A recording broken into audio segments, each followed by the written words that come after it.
Hello, everybody. It's Mike, and today I'm going to once again talk about why you must go full no contact with your borderline ex.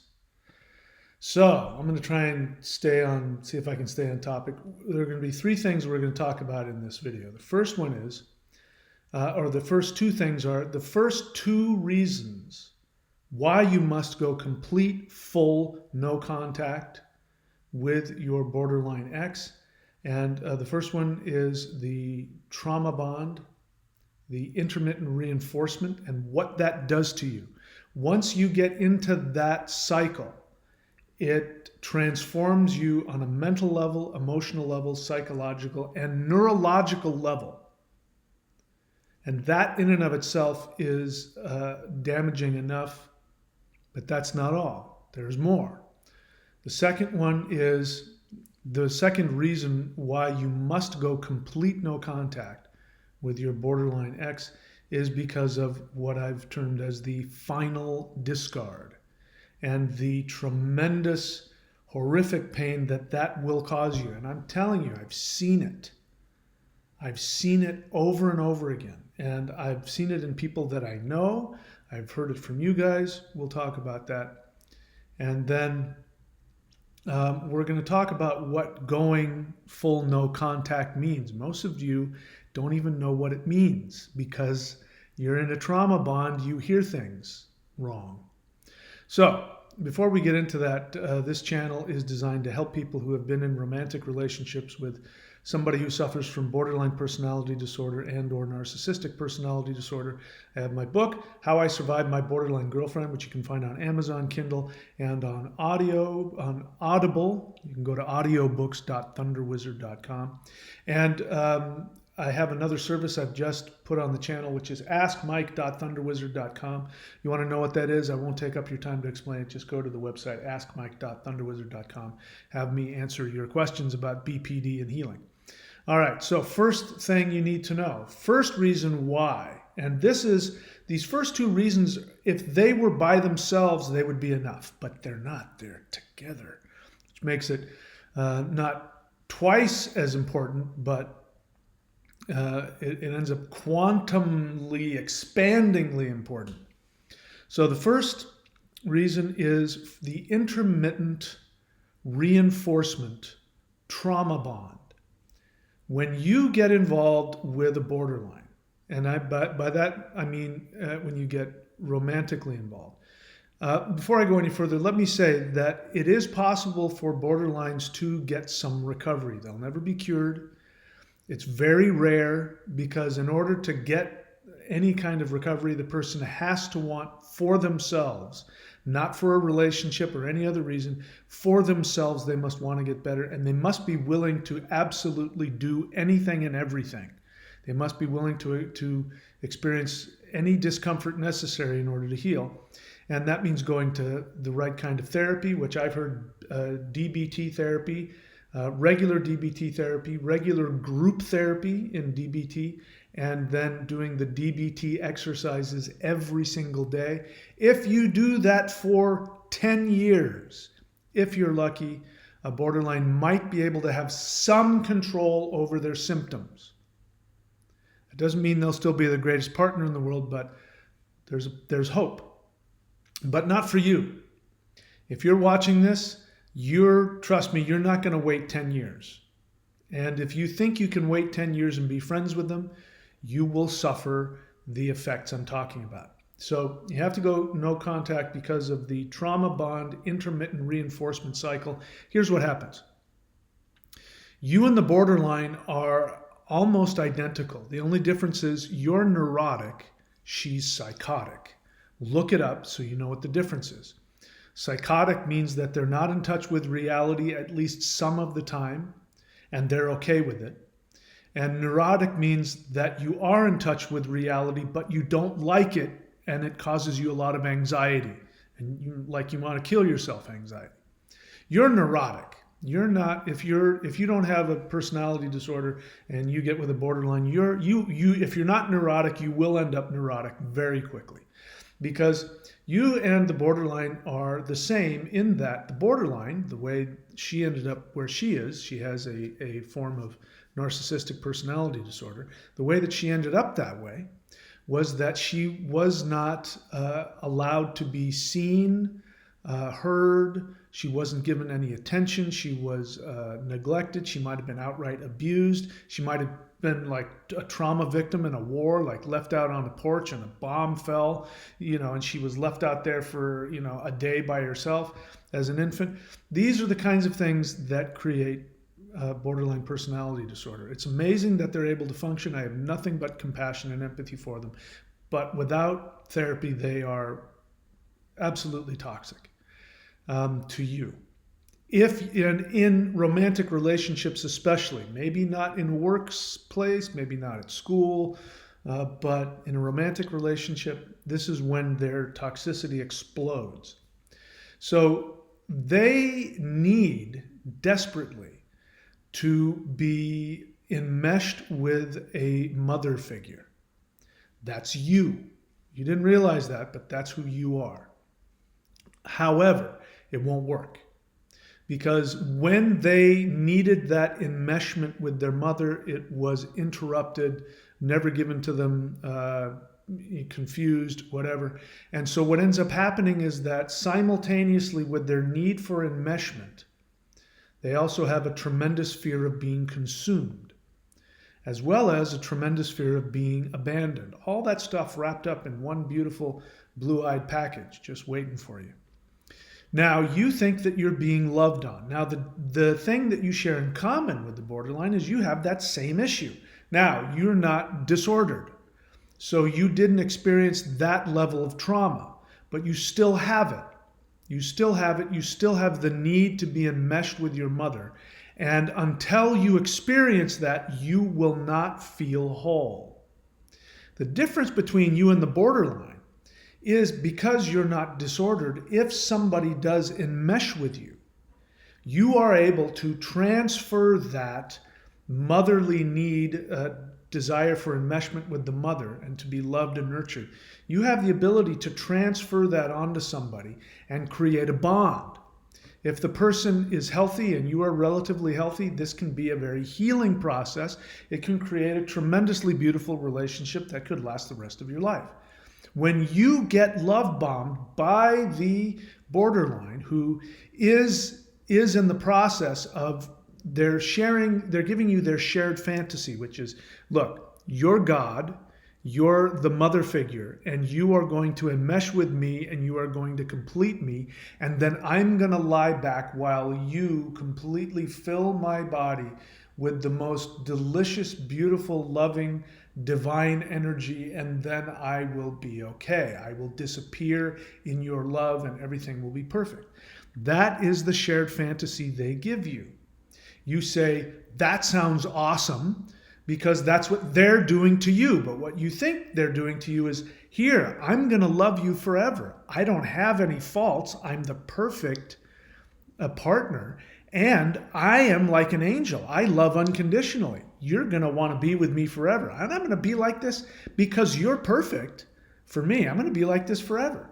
And you get the enmeshment. You get the attention. You get the love. You get the bonding. And that part of you that needs that, even though it's, we could discuss, is that really healthy?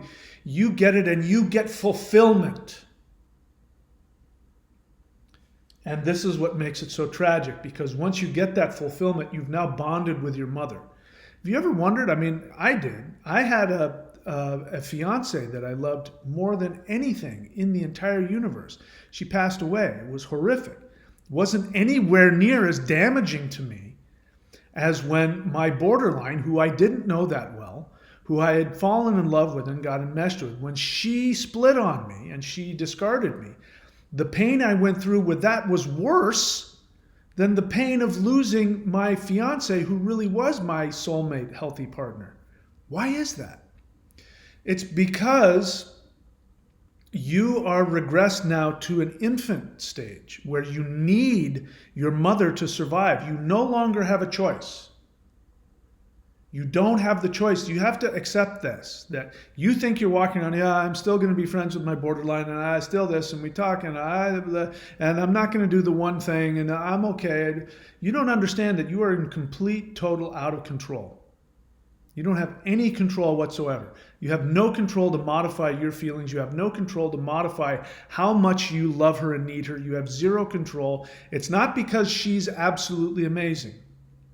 It's because she did just enough of the dance to get you to be hypnotized into thinking she was your mother. And you went back to that regressed, damaged state.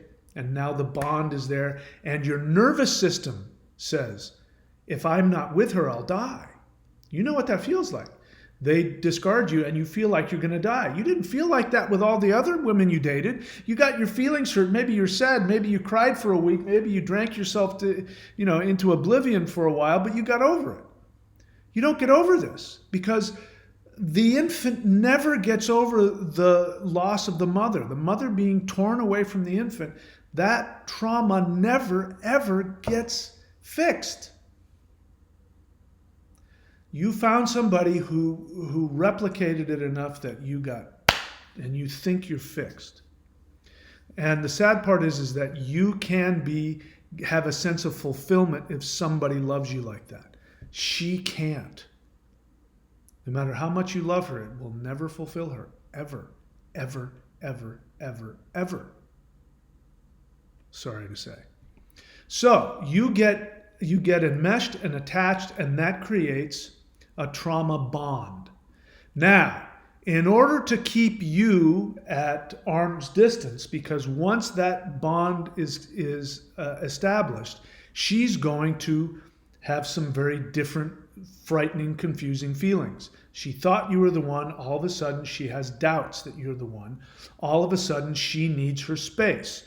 All of a sudden, she realizes that you're not perfect.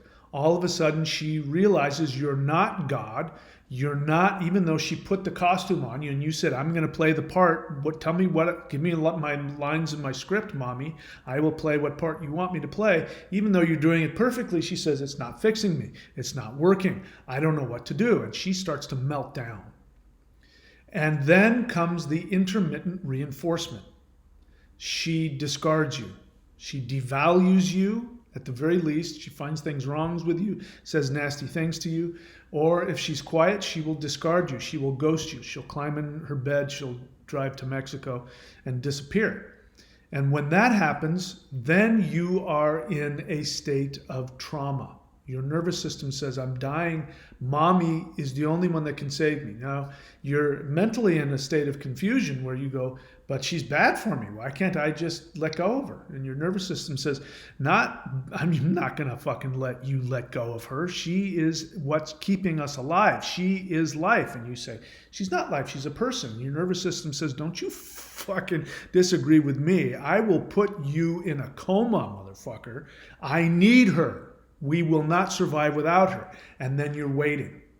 You're a raw nerve waiting for her. You know, you've been there. I can remember that where there was at least 50% of my brain 24/7, nonstop, thinking about, is she going to call me? What is she thinking about me? What if I said this differently? What if this happens? What if that happens?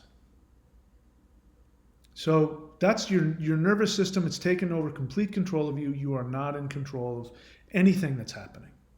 Then she hoovers you back. We talk about what a hoover is in another video. I just put it up. She hoovers you back, and then you get the reinforcement. Oh, you get flooded with these neurochemicals that tell you, it's okay, you're going to be safe now. The bomb's not going to blow up. You'll be all right. And you relax and you go, I'm going to be okay. And that is like a drug. Maybe she does. Because you then say, I'll take you back, but, this time you're going to have to, because last time, and if I'm going to lay down some ground rules. And she's like, whatever you want, baby, whatever you want. Whatever you want, Daddy. I was a bad girl. Maybe you get great sex. Maybe she cooks you dinner. And then you're like, yep, I got her back. And she says, I realized that you were the one. Now, if you listen to her language, may say something like, I realize actually that I did like being with you and that you were good to me, and so I'm coming back to you. As opposed to, I'm realizing that I need to be a better person in the relationship. She might say that. She might even mean it. She might be lying to you.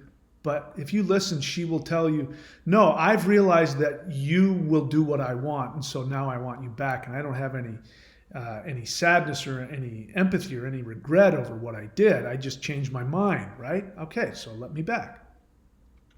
So now you're back, and now you get the reinforcement. And the same process happens, but much more quickly. She realizes much more quickly that you are not going to fix her, that you are not going to meet her needs, that you don't do what she wants, and she devalues you, splits on you, lies in bed for a week, whatever it is, and now you're back in the trauma phase, and it's just a cycle. And the problem is, even if she leaves you forever, she doesn't do the final discard, but leaves you forever because she found somebody else, you will never get out of that. You're on pause. Understand that in between the devaluation and the Hoover, you are on pause. While you're on pause, it doesn't mean nothing's happening. It's like, you remember like the VCRs, remember back in the days with VCRs, and you'd hit pause and you'd be in between frames and the frame would be like, that's what you are.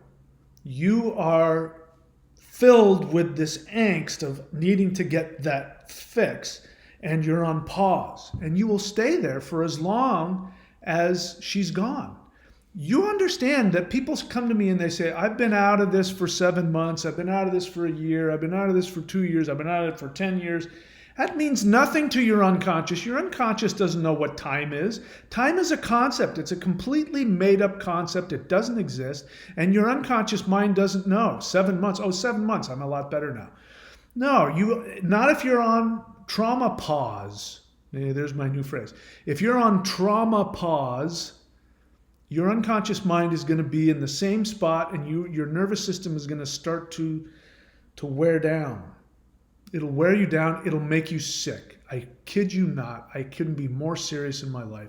That will give you cancer, will give you all kinds of neurological problems. It will give you pain. You'll have chronic pain, back pain, joint pain. You could have heart problems. All these kinds of things are trauma pause. And I couldn't be more serious about that. This is no joke. So that's number one. That's why you have to go no contact, because as long as you are even in the slightest bit of contact, there's going to be hope. No matter what you tell me, I won't believe you. I've been there. I've seen it. Number two, the final discard. We talked about that. The final discard is inevitable. When you understand what is really going on with the borderline, you will know from the moment they love bomb you, you are being set up for the final discard. You will never ever be able to be the one who replaces the fantasy in her mind of what she needs in order to be okay. You will never replace that. You think all of the time you're spending, all of the love you're giving, all of the money you've spent, all of the times you've taken her back and forgiven her, you think that's adding up. You think it's adding credit to your credit score. It means nothing. Your credit score is 0, always. That's why they can drop you at the drop of a hat 30 years later and not look back. These people have a very serious mental illness. As long as you understand that she has a mental illness and she has the ability to commit to you and connect to you the same way a dog has the ability to, with his paw, play chess. He has no opposable thumb. Even if he was smart enough, he wouldn't be able to grab the chess piece and make it work. He doesn't have the tools. She doesn't have the tools. So the final discard will come, and it will come. I swear to you. You don't believe me? Go ahead. Stay with them. Stay connected to them. Stay friends with them. Be in the friend zone. Oh, God, what is the worst trauma pause state? Is the friend zone. How many of the comments come up and say, I have a borderline I'm friends with? Yeah, I know that one. The friend zone is like the most pathetic trauma pause there is. That means she said, and mine said this to me, listen, I don't want a relationship with you, but I want you available for sex whenever it's convenient. And you think to yourself, well, at least I'll get the sex, but then no, it just keeps making it worse every time, and a piece of your soul goes away every single time. Takes all the fun out of uncommitted sex. It's the worst kind. So those are the two things. You have the intermittent reinforcement trauma bond loop that you get stuck in pause, which is damaging to you. If you have any connection to them, you will have hope. Second is the final discard. So the final discard will come. It may not come for decades. And what a pathetically sad, horrible, tragic life that you've spent 20, 30 years of your life. And then you finally get discarded. And when you get discarded, it will be at the worst possible moment, when you feel the most secure, when you feel the most hopeful, when you are the most vulnerable, and when it can do the most damage. And when it happens, you will not see it coming. I guarantee you. You will not see it coming. And it's not because the borderline's an evil genius. She's not. It's because the disease, her mental illness, is a genius. And even there's no human that could be that, if there is a devil, I don't believe in one, but if there is a devil, it is the force behind the final discard of a borderline. All right, so now we're going to talk about what is going no contact.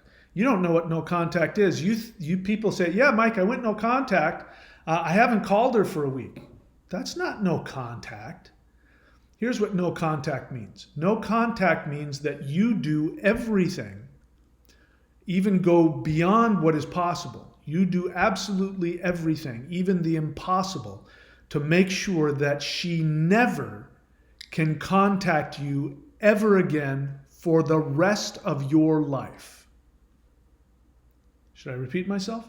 No contact means that she cannot have access to you. She cannot find you ever again for the rest of your life. Well, gosh, no, she lives in the same city. Move. Well, but she's, connected to all my friends. Time to get some new friends. Well, we work together. Yeah, time to get a new job.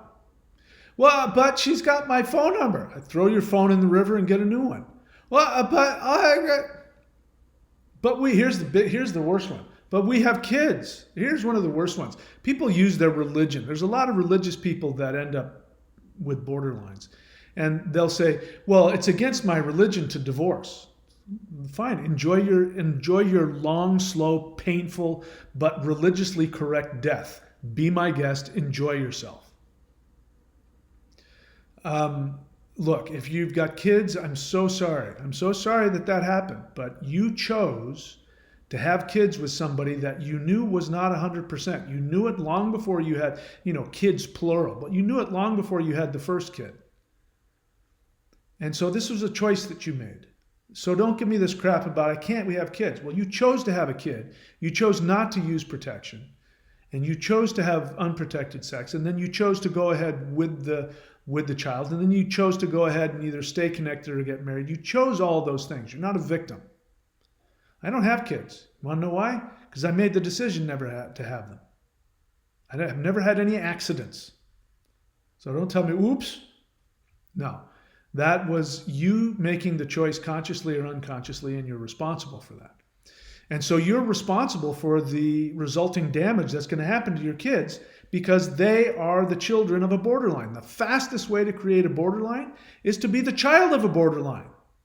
I've seen it with my own eyes, in my own family, not to mention other people's families. So you get a lawyer. Not my fault. I'm sorry that lawyers are expensive. That's not my fault. It's not my problem. It's your death. You want to die? Go ahead. You want to live and be healthy? You want to do what you can to protect your kids? Great. Get a lawyer. Get a lawyer and see if you can get custody. If you can't get custody, then you only communicate to your borderline ex with a lawyer. You get a legal, whatever to keep her away from you if she's a stalker or dangerous. I forget, whatever they call those things. You get the cops to keep her away. She can't come anywhere near you for 500 feet or whatever the hell it is. These are the things that you have to do, and I'm sorry if you don't like it. I'm sorry if it's difficult. I'm sorry if it's almost impossible for you, but nothing's impossible. And then, now here's the thing. What I've learned is you have to have two things. I've told you that there's only one thing you have to do, and that is true. I talk about it in this book. I talk about it on this channel. Put some effort into it. You can find it. The one thing will make you bulletproof to borderlines, but only if you've gone no contact. I can think of at least one scenario of somebody I know who did the one thing but didn't go no contact. And you do not want to know the kind of hell this person is in. Trust me, you don't. I'm traumatized by watching it. I care about this person and I'm traumatized by it. But it's none of my business. It's nothing I can do about it. I'm here to tell you this is it. You've got to go complete no contact, and that assumes you also do the one thing. No contact without doing the one thing means that you stay on pause mode forever. You will find another borderline. You'll find another narcissist, or you'll wither away in an old folks' home alone and lonely and, be miserable. People tell me, I haven't seen my borderline in 20 years and I still think about it. It's still painful. I still wake up in the middle of the night. Do you think she realizes what she did to me? Do you think she really loved me? I mean, it's just pathetic. It really is. It's sad and pathetic. And why is that? Because you're still on regressed infant, wanting mommy's love. Your infant inside of you will never stop wanting mommy's love, never stop wondering. If you go no contact and do the one thing, what will happen is you will be able to extricate yourself internally from your borderline, which will completely heal you from the relationship. You'll still have mommy issues, but it'll be between you and your experience of the infinite, and you'll be able to heal that if you do the one thing. I guarantee you. Anyway, we're going to leave it at that. So, How I Survived My Borderline Girlfriend, Amazon, Kindle, and Audible. And askmike.thunderwizard.com. Go check it out in case you want to ask me more questions. I will answer them on the channel so that all of us can enjoy that. But you got to go here. Don't just ask me a question in the comment section. Go here and set up a question, and then we'll work it out. That's it. I wish you guys all the best. Thank you. I hope you're enjoying the channel. And I will look forward to seeing you again soon. Take care.